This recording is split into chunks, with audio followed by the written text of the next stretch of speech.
It's time for Kit Kat 1, 2, 3. Kit Kat 1, 2, 3. Kit Kat 1, 2, 3. Yay!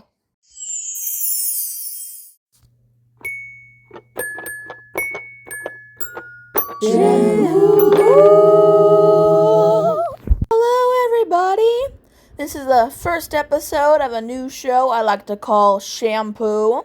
This will be a review series, but not just of one thing.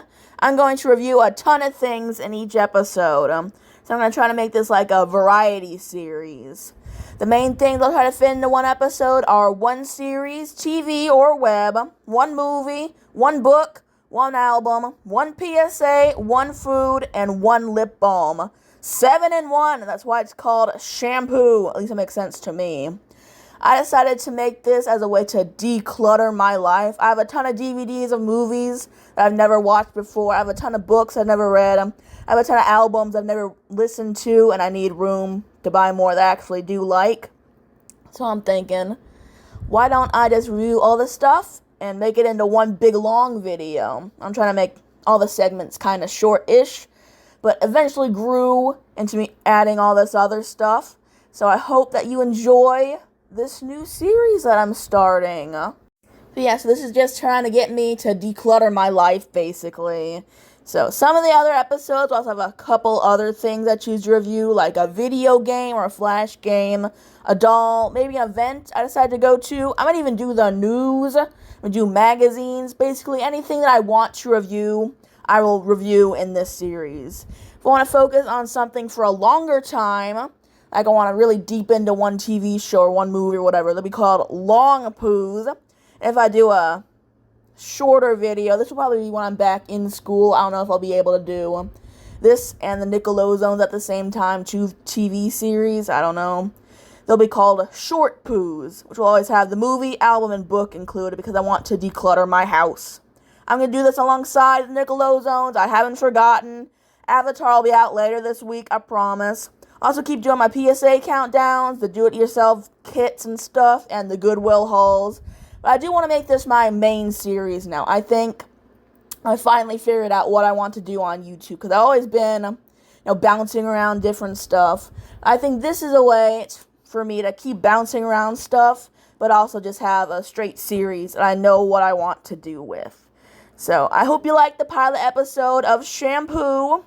There's going to be a bunch of different topics in here, so I hope you enjoy watching all of them. We'll always start with a TV show, unless it's a short poo. And today I'm reviewing something I'd never seen before doing this series, HBO's Barry. So I hope you enjoy this review.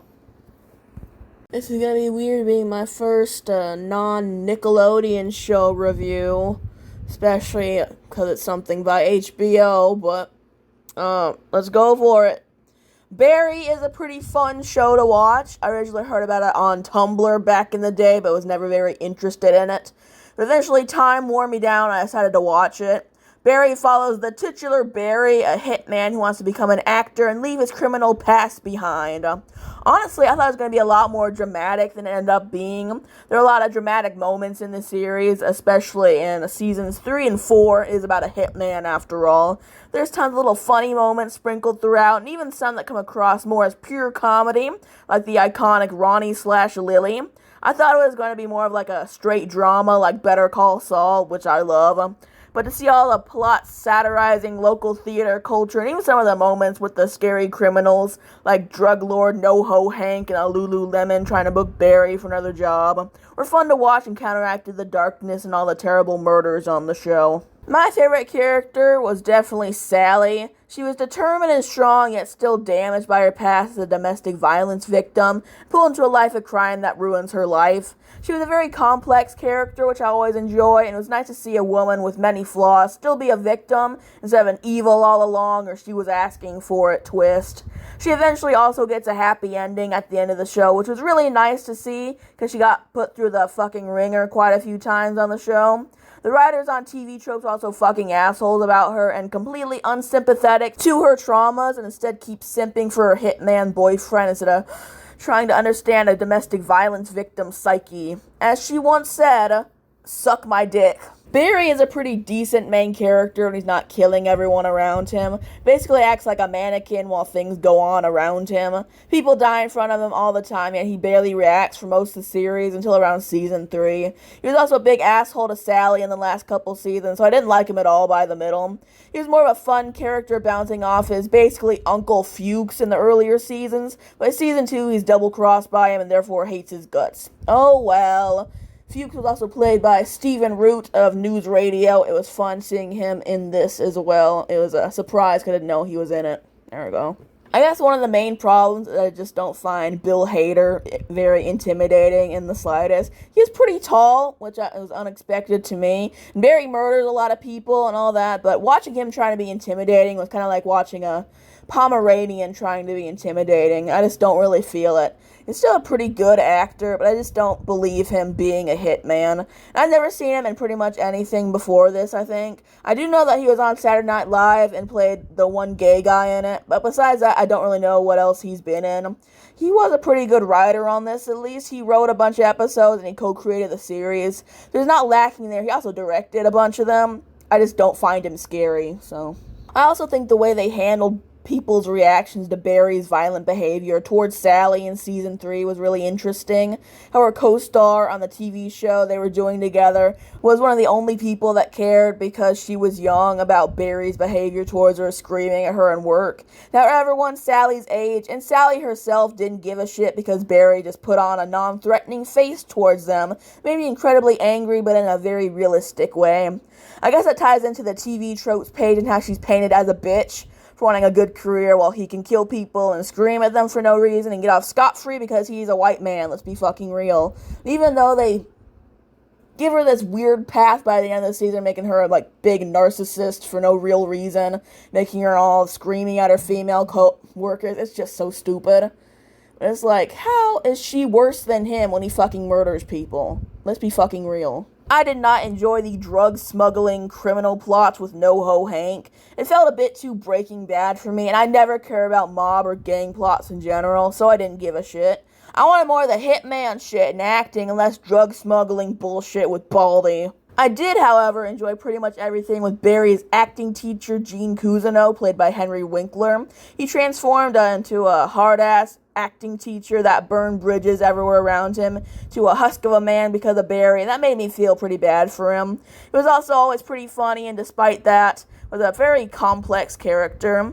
The best parts in general of the show were all the parts about the acting class to me, so seeing them fade out by the middle was pretty sad. The writing was generally pretty top-notch. There's only one episode I truly dislike. I dislike some more than others, usually, really. It's been a while since I've seen a show that's generally 8 or 9s out of 10s across the board. I'm watching for the first time. It was pretty nice. It eventually did dip in quality a bit by the end, but it wasn't, terrible. I also like that there wasn't, gratuitous nudity and all that bullshit, despite being an HBO show. That almost always turns me off caring about a show like 6 Feet Under, where they're, one sex scene per episode, more than that, most of the time, really. I just stopped caring after, the 10th in a series. If you just keep going and going on the sex shit, I just don't care. The typical HBO misogyny always seems to seep in every show they make, and this one is no real exception. HBO executives seem to be focused on the slur cunt, which personally I don't fucking understand, but hey, I guess it's a trademark.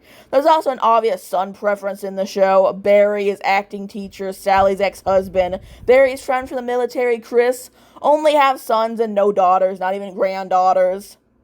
I've seen this on quite a few other shows as well. ER especially comes to mind. I'll get to that eventually. And it always pisses me off. The only character that has a daughter in the show, besides Sally's parents, I guess, is a crazy taekwondo instructor that ends up getting killed by the police because of Barry.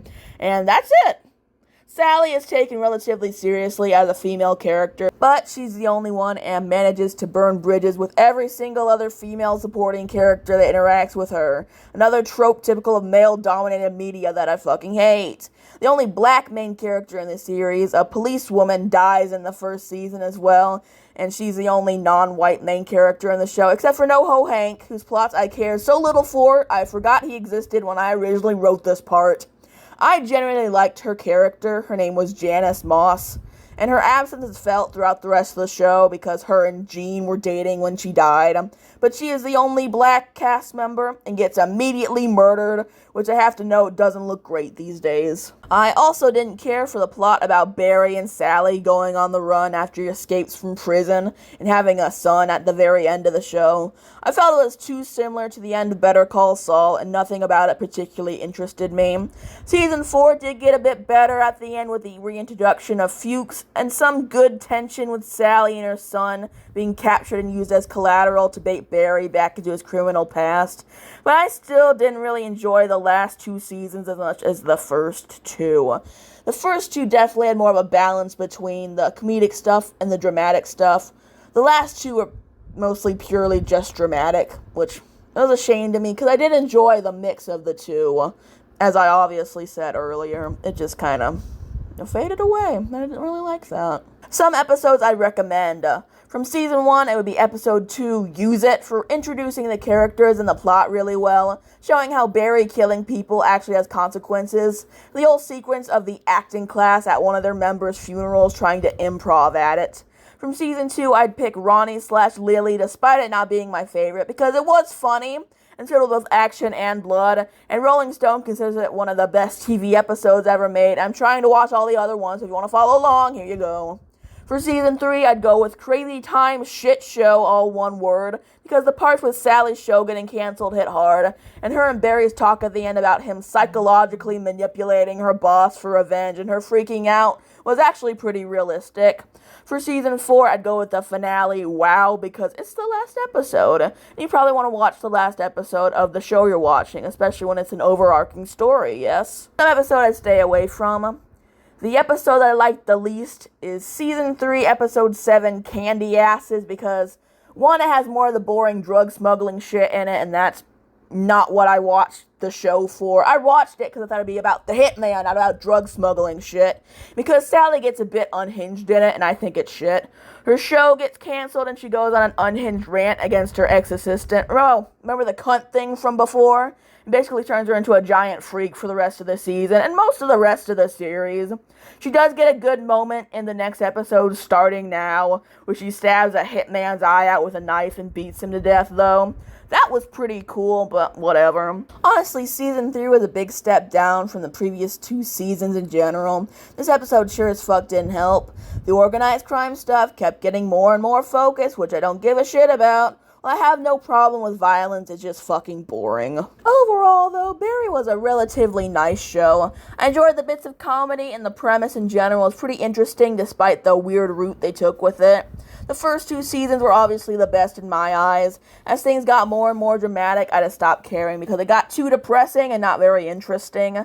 It's still a pretty fun watch, at least the first 2 seasons, and very quick at only 32 episodes and 4 seasons. 30 minutes instead of 60 as well, so that's pretty nice.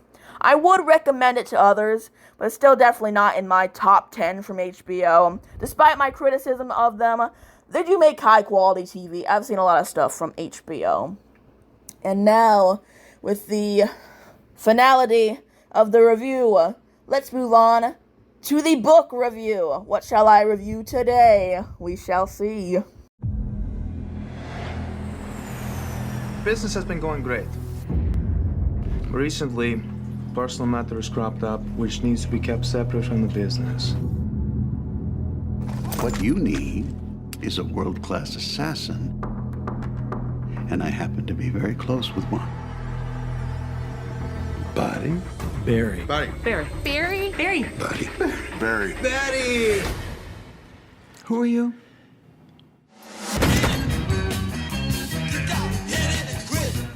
My queen, the lord, my lord, the queen is dead. That's not. I can't. I can't. I'm sorry. I just got line. Alright, now it's time for the book review section of Shampoo. For this section, I chose a book that I've never read before. I bought a couple, either months or weeks ago. I chose The Messy Lives of Book People by Phaedra Patrick. I found that it was a pretty nice, cozy book. This one was from a British writer, so I thought it might have been one of the books I brought home from the UK when I was there earlier in the summer. But no, It's from my regular old Barnes & Noble.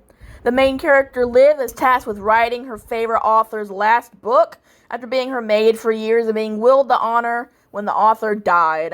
She was a pretty warm main character with relatable struggles, being a single mother and dealing with both the death of her father and mentor. And overall, the book felt really low-key in a nice way.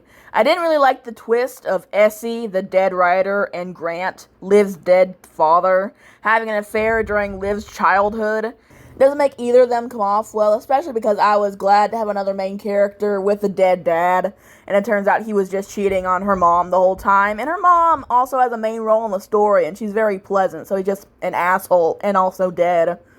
Despite this, it's not a terribly complex read, but something to read in like an hour after a class or in an airport or something. It's cute and all about books, which is a big plus in my book. Overall, I'd give it about 3.5 stars if I'm doing Goodreads ratings on this, which I guess I am. That'll be the format for this. Pretty easy read, pretty fun and nice characters, except her dad.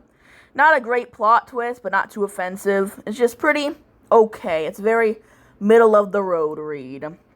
And now, let's go on to the next segment, my lip balm review. Now time for the lip balm review. Today it'll be Burt's Bees Cookies and Cream, which is pretty new. This one, it's fine. It's more vanilla-y than Oreo-y in any way. But it's fine. It does fine on my lips. I don't think it'll be like perfect, like my number one go-to medicated chapstick. But overall, it's fine. Smells okay. Overall, a pretty average lip balm. I give this one a B. That seems pretty generous. It's time for the movie review. Today I chose something I was a little more familiar with. The 2006 classic Little Miss Sunshine. So I'm hoping this doesn't get me a copyright claim, but we'll see. So, this is one of my favorite movies of all time. I was always fascinated with beauty pageants as a little girl, and this is about one. Even though this movie brutally mocks them, as is their right, that's what made me want to watch it in the first place. Olive, you'll see up here, there she is. Is a very cute little girl, and to watch her keep her optimism around her crazy, cynical family reminds me of how I was when I was a kid, but now I'm old, so that's sad. Her relationship with her grandpa was also really cute. He dies, rip. Even though he's the reason that she loses the pageant Little Miss Sunshine at the end. Talent performance of Super Freak is the obvious highlight, but the whole movie is full of good humanizing moments that make it the family, the Hoovers, feel like a real family despite being merely characters in a movie. I first watched this movie a couple days before I started high school, and a big bonding moment between Olive's older brother and her uncle about how high school is supposed to be your prime suffering years. So both terrified and intrigued me to see what would happen in my own life. I think you can guess what happened.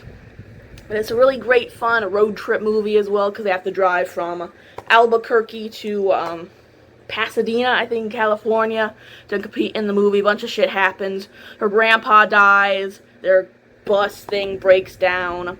It's a really great movie. It's really poignant and is one of my favorites of all time. I definitely recommend this. If it was letterboxed, I'd give it 5 stars. This is a copy from Blockbuster. I didn't actually find this in a Goodwill either. I bought this on Amazon.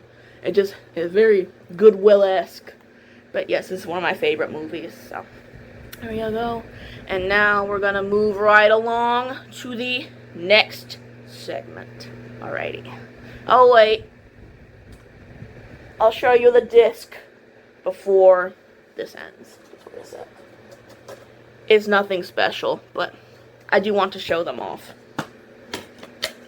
So yeah, Little Miss Sunshine, one of my favorite movies. Now for the game review. Today I'll be reviewing my favorite Webkinz Flash mini game, Candy Bash. This is the one I'm best at, besides Leapin' Llama, and usually have a fun time playing it. Sometimes it gets very frustrating, especially at level 21. That's the worst one in terms of difficulty to me, so I have to save up all my beans to get to it. And you can see in this playthrough I did not save up all my beans. I screwed up quite a few times, but I tried my best to do a good run through for you.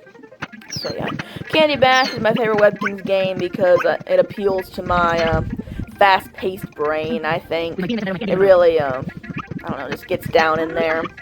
I don't know. I also always like that it has like a copy of the Dora house in the background. I don't know. But yeah, so I've always enjoyed Candy Bash. I'm pretty good at it. I'm currently 3rd on the leaderboard in the Webkinz newspaper thingy. They have game scores. I am 3rd with Colette. I don't know if I'm still 3rd. I used to be 2nd, and now I'm not 2nd, so that pisses me off. But I am on the leaderboard at least, so I'm one of the best in the world. Don't try and beat my score. I will kill you. So that's my review on Candy Bash. It's been my Candy Bash playthrough. And now I think I'm going to move it along to the next segment. Let's get to the next segment, people.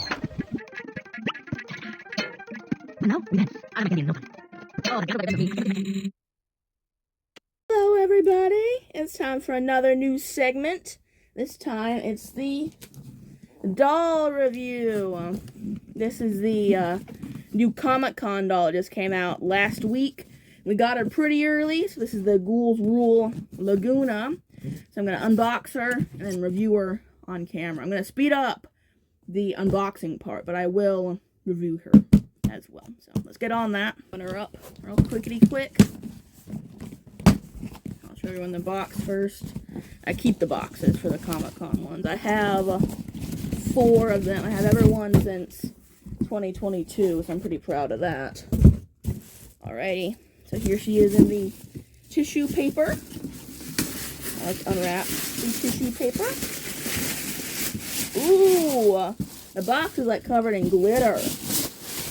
Okay. Here's the top of the box.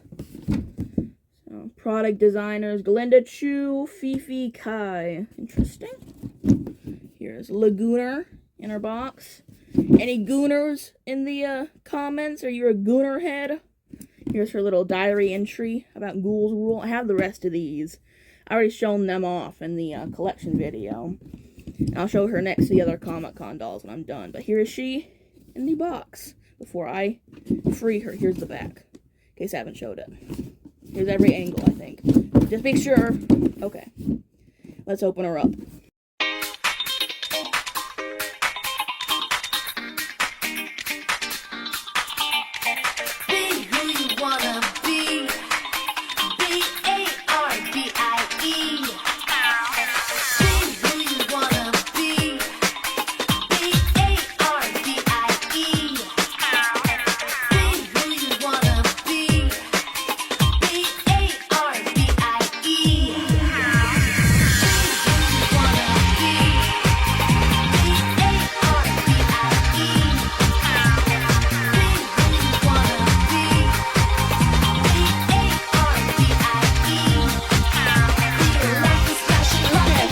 Everything out of the box.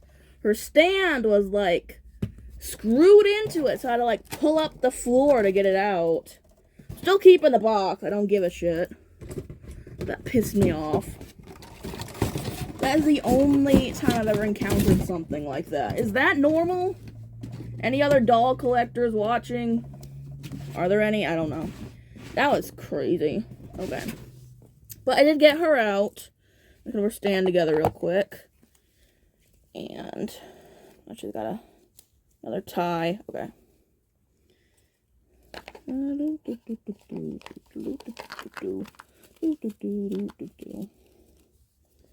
Let's put her mask. Her hands are very bendy. I don't really like that. They're much bendier than they used to be. Alright. Here is Gooner herself, Lagoona. Okay. There we go. I will say that her hair is very ramen noodle textured. It does not feel the best in the world. But she is very cute. I do like her. I like the dress. The crimple type stuff. It's very cute. I love her boots, though. They're very shiny, for one. They're black, but they are shiny blue. Like blue sparkles on them, so they're cute. Sorry for showing you her privates.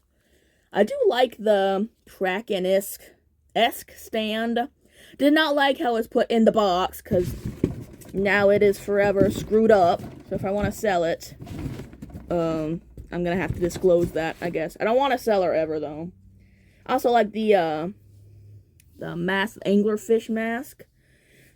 Compared to her with the rest of the Ghoul's Rule dolls, I think that she is,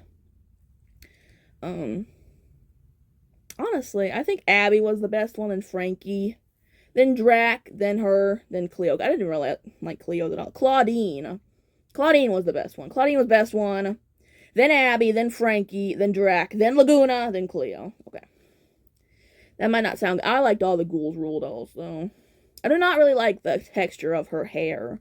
I do like her outfit. I love that. I love her gloomy-ass face.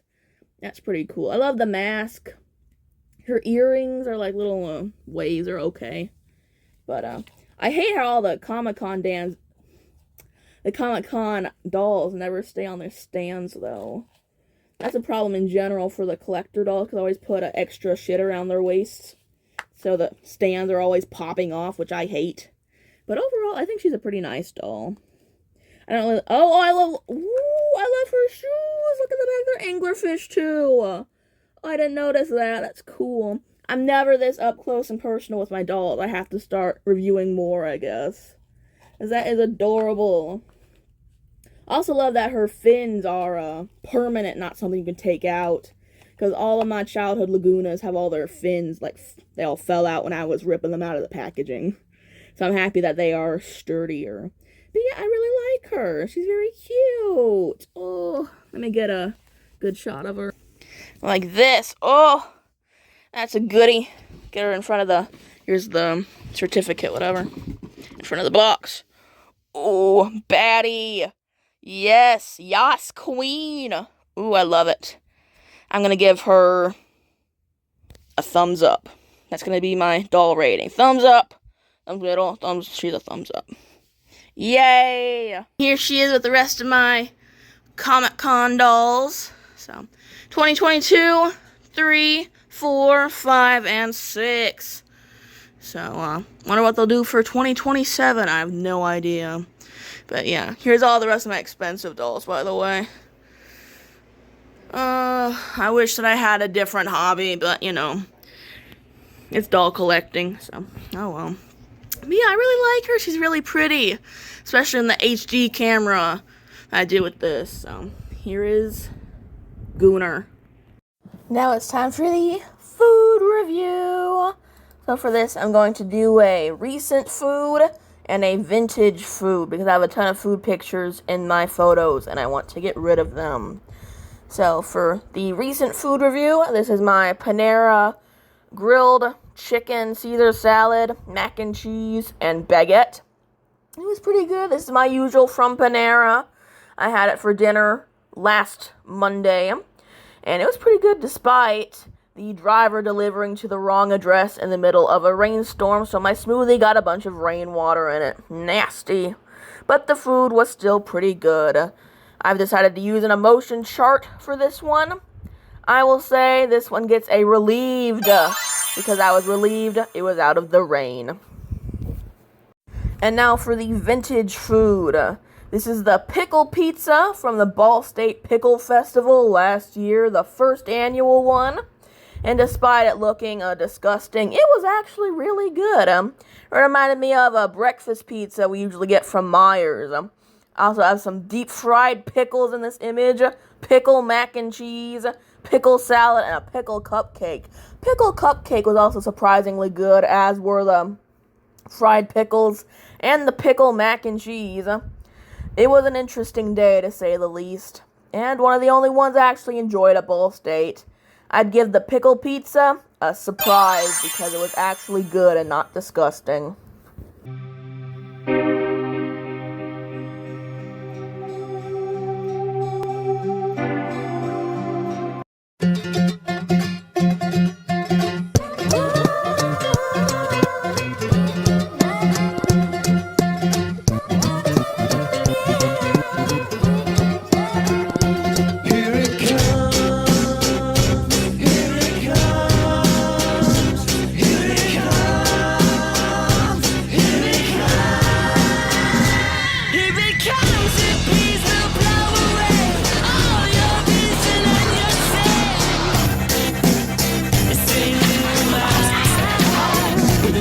perfect skin.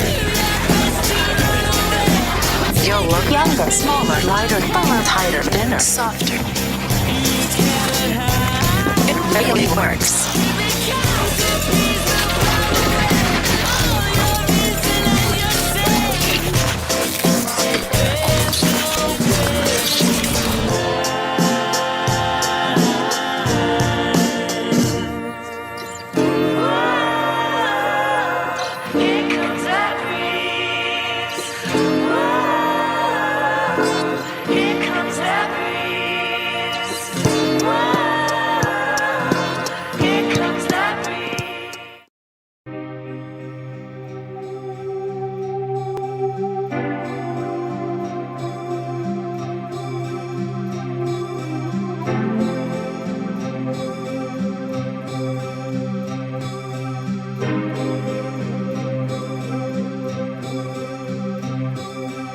Hello everybody, this is the final segment of the video.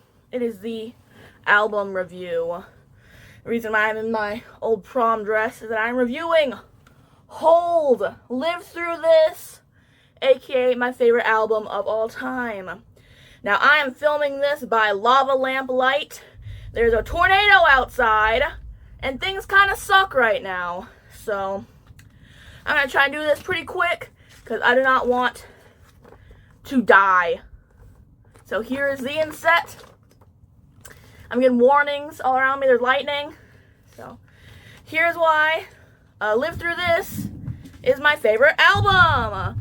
I first listened to this my first year of high school when I was a freshman, 14. And I thought, this is one of the best albums ever made. And I'm right. That's why I chose it for the inaugural episode of Shampoo. Hole is one of my favorite bands, and while I know that Courtney Love is a pretty controversial figure in music, I'm on the side that really loves her. She's a really great writer, maybe not the most technically proficient singer, but she's a very, very good screamer, and that's very nice to me because I love screaming, so I don't really give a shit. She can scream great, and she is a great lyricist, and that's all that matters in my book. While Hole has 4 albums, 2 of which are also pretty good, and 1 of which is okay, I think this one is the favorite, purely because of the lyrics and the instrumentation on the album, because none of them have the same lineup. Every album has a different lineup, and I think this one was personally the best one. My favorite song on Live Through This is either Miss World or Jennifer's Body. Miss World because I love the lyrics, the beauty queen-esque aesthetic, and it really kicks in. It starts very soft, and then it kicks in the middle into a very hard-rocking, powerful song, which I really enjoy. And Jennifer's Body is hard-rocking all through. It has great lyrics, very sad lyrics, and it's a really good song as well. It inspired the movie Jennifer's Body, the title at least. But it's a very great song. I'm trying to rush because I don't want to die. And I think that's in the spirit of the album. I'm going to live through this. I'm going to live through this stupid-ass storm that I had to run through, like, 10 minutes before I decided to start filming this. And it was dark outside. I'm going to take advantage of that. And, you know, it's tornado. I'm going to live through this. This album is all about perseverance. I'm going to persevere through this. And it's a great album. My only complaint is with the song Softer, Softest. It's going by the name, you know it's a softer song, but I've never really enjoyed it. I have come around on it in my later years, but I've never really enjoyed it that much, especially because of the lyrics, you know, P-Girl, and it's okay, but, you know, it's not as good as the other songs, especially like Violet, Doll Parts, Plump. Plump is a rocker. That's a very good one, a very underrated song on this album. Not too fond of Olympia, which is called Rockstar on the back, but it's actually called Olympia. And though it's making fun of the riot girl movement of the early mid-90s, I don't think that's really a female empowering. I think that's kind of lame, but, you know, whatever. But it's a really great album. Really, really great bangers on here, you know, stuff that you just want to scream to, you want to bleed all over, get blood everywhere. That's what I think, at least. Purple, glittery blood. That's what I think when I think of this album. Tracks I'd recommend, you have to listen to Violet, Miss World, Jennifer's Body, Plump, Doll Parts, Asking for It. You know, I Think That I Would Die, which is another song on here. You have to listen to all of them. They're all great. Only two I would not recommend. Softer Soft Test, although it is still a good song, and Olympia, which is still a good song, but you know, I don't really like the sentiment behind it. But this is my favorite album of all time. And I'm gonna go downstairs now so I don't die. So that brings the end to the very first episode of Shampoo. I plan to make a lot more of these. This is going to be my new focal series. At least that's what I'm hoping, as long as you like it. So I'm hoping that it will be my breakthrough in YouTube. But let's be real, I have no idea. So listen to Live Through This. Watch all the other crap that I reviewed. Read it. Watch it. Eat it. Alrighty. That's all from me. I'm gonna go. Goodbye.